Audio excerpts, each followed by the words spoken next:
Praise the Lord. லூக்கா எழுதின சுவிசேஷம் 10ஆம் அதிகாரம். இவைகளுக்கு பின்பு கர்த்தர் வேறே 70 பேரை நியமித்து தாம் போகும் சகல பட்டணங்களுக்கும் இடங்களுக்கும் அவர்களை தமக்கு முன்னே 2 பேராக அனுப்பினார். அப்பொழுது அவர் அவர்களை நோக்கி, அறுப்பு மிகுதி, வேலையாட்களோ கொஞ்சம். ஆகையால் அறுப்புக்கு எஜமான் தமது அறுப்புக்கு வேலையாட்களை அனுப்பும்படி அவரை வேண்டிக் கொள்ளுங்கள். புறப்பட்டு போங்கள். ஆட்டுக்குட்டிகளை ஓநாய்களுக்குள்ளே அனுப்புகிறது போல இதோ நான் உங்களை அனுப்புகிறேன். பணப்பையையும் சாமான் பையையும் பாதரட்சைகளையும் கொண்டு போக வேண்டாம். வழியிலே ஒருவரையும் வினவவும் வேண்டாம். ஒரு வீட்டில் பிரவேசிக்கிற போது இந்த வீட்டுக்கு சமாதானம் உண்டாவதாகவென்று முதலாவது சொல்லுங்கள். சமாதான பாத்திரன் அங்கே இருந்தால் நீங்கள் கூறின சமாதானம் அவனிடத்தில் தங்கும். இல்லாதிருந்தால் அது உங்களிடத்திற்கு திரும்பி வரும். அந்த வீட்டிலே தானே நீங்கள் தங்கி இருந்து அவர்கள் கொடுக்கிறவைகளை புசித்து குடியுங்கள்.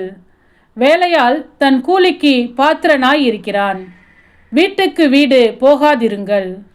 ஒரு பட்டணத்தில் நீங்கள் பிரவேசிக்கிற பொழுது ஜனங்கள் உங்களை ஏற்றுக்கொண்டால் அவர்கள் உங்கள் முன் வைக்கிறவைகளை நீங்கள் புசித்து அவ்விடத்தில் உள்ள பிணியாளிகளை சுஸ்தமாக்கி தேவனுடைய ராஜ்யம் உங்களுக்கு சமீபமாய் வந்திருக்கிறது என்று அவர்களுக்கு சொல்லுங்கள். யாதொரு பட்டணத்தில் நீங்கள் பிரவேசிக்கிற பொழுது ஜனங்கள் உங்களை ஏற்றுக்கொள்ளாவிட்டால் அதன் வீதிகளிலே நீங்கள் போய், எங்களில் ஒட்டின உங்கள் பட்டணத்தின் தூசியையும் உங்களுக்கு விரோதமாய் துடைத்து போடுகிறோம். ஆயினும் தேவனுடைய ராஜ்யம் உங்களுக்கு சமீபமாய் வந்திருக்கிறது என்பதை அறிந்து கொள்வீர்களாக என்று சொல்லுங்கள். அந்த பட்டணத்திற்கு நேரிடுவதை பார்க்கிலும் அந்த நாளிலே சோதோம் நாட்டிற்கு நேரிடுவது லகுவாய் இருக்கும் என்று உங்களுக்கு சொல்கிறேன். கோராசீன் பட்டணமே உனக்கு ஐயோ! பெத்சாயிதா பட்டணமே உனக்கு ஐயோ! உங்களில் செய்யப்பட்ட பலத்த செய்கைகள் தீருவிலும் சீதோனிலும் செய்யப்பட்டிருந்ததானால் அப்பொழுதே ரெட்டுடுத்தி சாம்பலில் உட்கார்ந்து மனந்திரும்பி இருப்பார்கள். நியாய தீர்ப்பு நாளில் உங்களுக்கு நேரிடுவதை பார்க்கிலும் தீருவுக்கும் சீதோனுக்கும் நேரிடுவது லகுவாயிருக்கும். வான பரியந்தம் உயர்த்தப்பட்ட கப்பர்நகூமே, நீ பாதாள பரியந்தம் தாழ்த்தப்படுவாய் என்று சொல்லி சீஷரை நோக்கி, உங்களுக்கு செவி கொடுக்கிறவன் எனக்கு செவி கொடுக்கிறான்.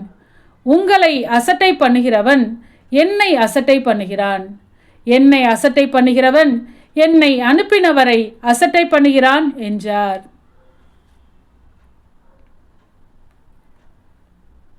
பின்பு அந்த 70 பேரும் சந்தோஷத்தோடே திரும்பி வந்து, ஆண்டவரே, உம்முடைய நாமத்தினாலே பிசாசுகளும் எங்களுக்கு கீழ்ப்படுகிறது என்றார்கள். அவர்களை அவர் நோக்கி, சாத்தான் மின்னலை போல வானத்திலிருந்து விழுகிறதை கண்டேன். இதோ சர்ப்பங்களையும் தேள்களையும் மிதிக்கவும் சத்ருவினுடைய சகல வல்லமையையும் மேற்கொள்ளவும் உங்களுக்கு அதிகாரம் கொடுக்கிறேன். ஒன்றும் உங்களை சேதப்படுத்த மாட்டாது. ஆகிலும் ஆவிகள் உங்களுக்கு கீழ்ப்படுகிறதற்காக நீங்கள் சந்தோஷப்படாமல் உங்கள் நாமங்கள் பரலோகத்தில் எழுதியிருக்கிறதற்காக சந்தோஷப்படுங்கள் என்றார். அந்த வேளையில் இயேசு ஆவியிலே கலிகூர்ந்து, பிதாவே, வானத்துக்கும் பூமிக்கும் ஆண்டவரே, இவைகளை நீர் ஞானிகளுக்கும் கல்விமான்களுக்கும் மறைத்து பாலகருக்கு வெளிப்படுத்தினபடியால் உம்மை ஸ்தோத்தரிக்கிறேன்.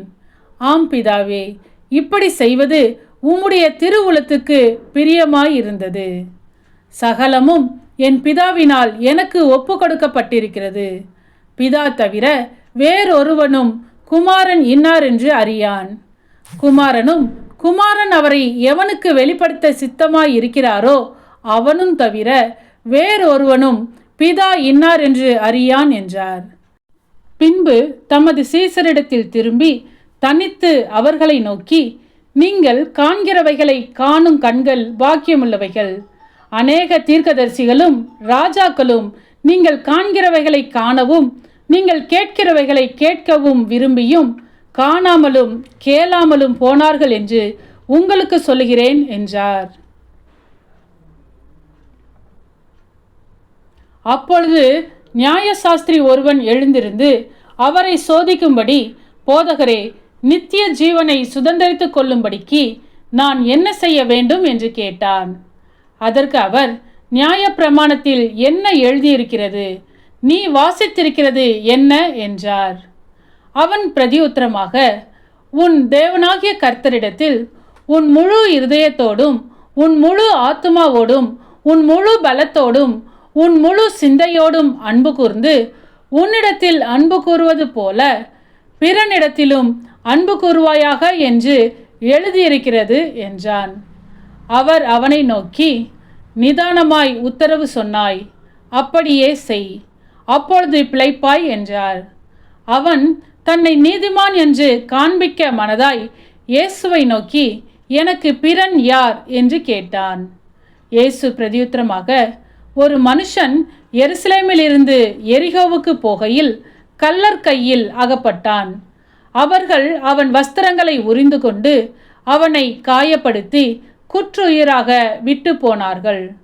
அப்பொழுது தற்செயலாய் ஒரு ஆசாரியன் அந்த வழியே வந்து அவனை கண்டு பக்கமாய் விலகி போனான். அந்தபடியே ஒரு லேவியனும் அந்த இடத்துக்கு வந்து அவனை கண்டு பக்கமாய் விலகி போனான்.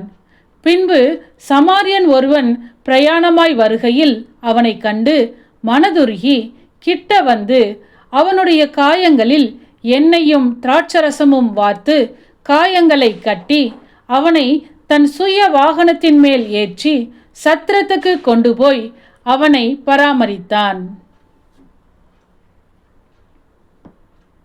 மறுநாளிலே தான் புறப்படும்போது 2 பணத்தை எடுத்து சத்திரத்தான் கையில் கொடுத்து, நீ இவனை விசாரித்துக்கொள், அதிகமாய் ஏதாகிலும் இவனுக்காக செலவழித்தால் நான் திரும்பி வரும்போது அதை உனக்கு தருவேன் என்றான்.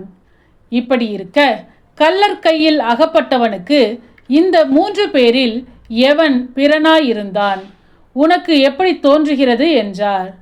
அதற்கு அவன், அவனுக்கு இரக்கம் செய்தவனே என்றான்.